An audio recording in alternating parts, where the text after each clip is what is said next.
கொடைரோட்டில் சமகல்வி எங்கள் உரிமை கையெழுத்து இயக்க தெருமுனை பிரச்சாரம் பாரதிய ஜனதா கட்சியின் சார்பில் நடைபெற்றது. திண்டுக்கல் மாவட்டம் கொடைரோட்டில் பாரதிய ஜனதா கட்சி சார்பில் சமகல்வி எங்கள் உரிமை என்ற தலைப்பில் கையெழுத்து இயக்கம் நடைபெற்றது. மேலும் பொதுமக்களிடம் ஆதரவு திரட்டி தெருமுனை பிரச்சாரம் நடைபெற்றது. திண்டுக்கல் கிழக்கு மாவட்ட தலைவர் முத்துராமலிங்கம் தலைமையில் நடைபெற்ற நிகழ்ச்சியில் சிறப்பு அழைப்பாளராக மாநில செயற்குழு உறுப்பினர் பழனிவேல்சாமி, திண்டுக்கல் மாவட்ட பார்வையாளர் ரவிபாலா ஆகியோர் சிறப்புரையாற்றினார்கள்.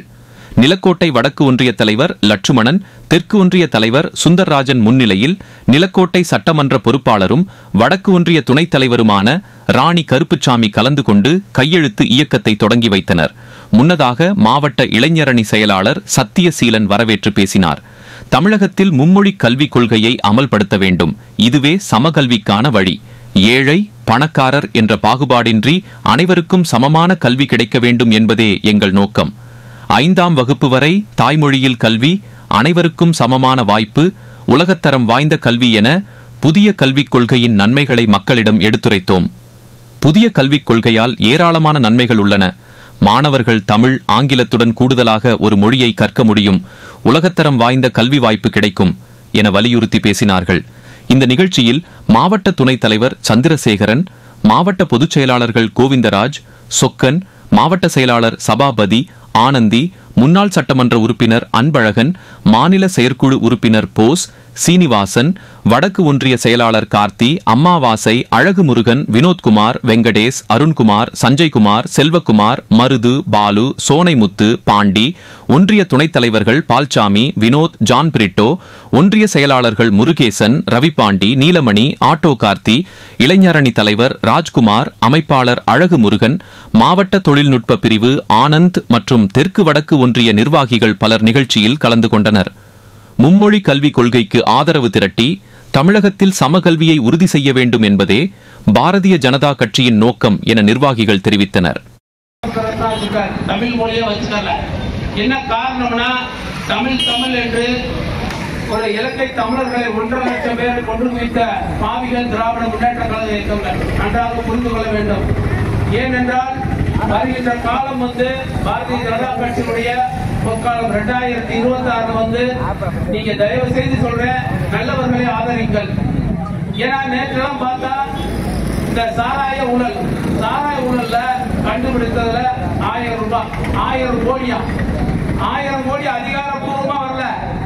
அதாவது பத்திரிகையாளர் மூலியமா 1000 கோடி. ஆனா இந்த 2 நாள்ல தெரிஞ்சிட 40,000 கோடியா. நம்மளுடைய காசை வாங்கியே நம்ம கண்ணை குத்தது மாதிரி தேர்தல் 2026 சட்டமன்ற தேர்தல் வரப்போகுது. இங்க நிறைய தாய்மார்கள் வந்திருக்கீங்க. இந்த தாய்மார்கள்லாம் தயவு செய்து நீங்கள் ஒவ்வொரு டாஸ்மாக் முன்பு போராட்டம் நடத்துங்க. ஏன்னா இங்க நடத்தக்கூடாது. என்ன காரணம்னா வருகின்ற உங்களுடைய தாய்மார்கள்லாம் தாலி அறுப்பதற்காக பூரா குடிக்க வைத்து மக்களை பூரா நம்மளோட பெண்களுடைய தாய் அதுக்கு இவங்க எல்லா விஷயத்திலுமே இப்ப 2000 ரூபாய் கொடுக்க தயாராயிட்டாங்க. டாஸ்மார்க்ல டார்கெட் வச்சு அடிக்கிறாங்க.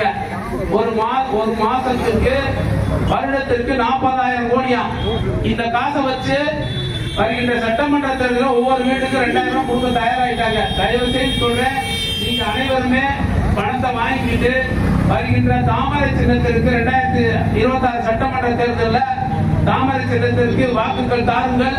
அதே போல இந்த டாஸ்மார்க் ஒழித்தே தீர்வோம். எங்களுடைய வாக்குறுதி இளம்சிங்கம் அண்ணாமலை டாஸ்மார்க்கை மூடுவோம் என்று வாக்குறுதியோடு தேர்தல் வாக்குறுதி 2026 சட்டமன்ற தேர்தலில் இந்த நிலக்கோட்டை சட்டமன்றத்தை பாரதிய ஜனதா கட்சி வென்றே தீரும். விருப்ப மொழியா படிச்சுன்னு சொல்லியிருக்காங்க. ஆனா தற்போது கல்வித்துறை அமைச்சராக இருக்கிற பொய்யா பேசுகிற பொய்யா மொழி அன்பின் பொய்யா மொழியுடைய பையன் புரட்சி படிக்கிறான். பத்திரிகையாளர் போய் மைக்கை நீட்டி, ஐயா உங்க பையன் புரட்சி படிக்கிறான் அப்படின்னு சொல்லி கேட்டா அதுக்கு அவரு அப்படி சிரிச்சுட்டு அனுப்பலாம் பதில் சொல்லிட்டு போறாரு. என்ன புரியுதுன்னா மந்திரியோட பையன் எம்எல்ஏ எம்பி பையன் முதல்வரோட வாரிசு எல்லாம் எந்த மொழி வேணா கத்துக்கலாம். ஆனா ஏழை ஜனங்கள், நம்மளை போன்ற ஏழை ஜனங்கள் தமிழ் ஆங்கிலத்தை தவிர வேற எதுவும் கத்துக்கிட கூடாதுன்ற கங்கணம் கட்டி கொண்டு தமிழகத்தை வேலை பார்த்து கொண்டிருக்கிறார்கள். இவன் தந்தை, அதாவது ஸ்டாலினோட தந்தை ஓடாத ரயில கள்ளக்குடியை தலை வைத்து படுத்தாரே நிதி எதிர்ப்பு போராட்டத்துக்காக. அன்றே ட்ரெயின் வந்து முடிஞ்சிருந்தா தமிழகமே நான் நிம்மதியா இருந்திருக்கேன். ட்ரெயின் வராத இடத்துல படுத்து இன்னைக்கு தமிழகத்தை குட்டியை தவிர ஆக்கி வந்திருக்காங்க. நான் ஹிந்தி படிக்கணும்னு வேதனையா இருக்கேன். நான் ஒரு 5 முறை டெல்லிக்கு போயிட்டு வந்துட்டேன். அங்கெல்லாம் வந்து ஹிந்தி பேசுறவங்களை பார்த்து எனக்கு அவ்வளவு பெருமையா இருக்கு. நம்ம கூட பேச முடியலன்ற மனவருத்தத்தோட உங்களுடைய பதிவு செய்கிறேன். கட்டா நம்முடைய குடும்பத்துல ஒரே ஒரு குழந்தை இருக்குது. அந்த குழந்தையை எந்த பள்ளிக்கூடத்துல சேர்க்கலாம்? இங்க உள்ள சகோதர சகோதரிகள் கிராமத்தில் இருக்கிறவங்க தன்னுடைய குழந்தையுடைய கல்வி வசதிக்காக இங்கிருந்து கொண்டு போய் மதுரையில இருந்து படிக்க வைக்கிறாங்க, திண்டுக்கல் போய் படிக்க வைக்கிறாங்க. நல்ல பள்ளிக்கூடங்கள், அரசு பள்ளிக்கூடம் இருக்கு, ஒன்றிய பள்ளிக்கூடம், கார்பரேஷன் பள்ளிக்கூடங்கள் இருந்த ஸ்டாண்டர்ட் இல்லை. நமது பகுதி செய்திகளை முழுமையாக அறிந்து கொள்ள உங்கள் சாணக்கியன் செய்தி சேனலை சப்ஸ்கிரைப் செய்து கொள்ளுங்கள். நன்றி.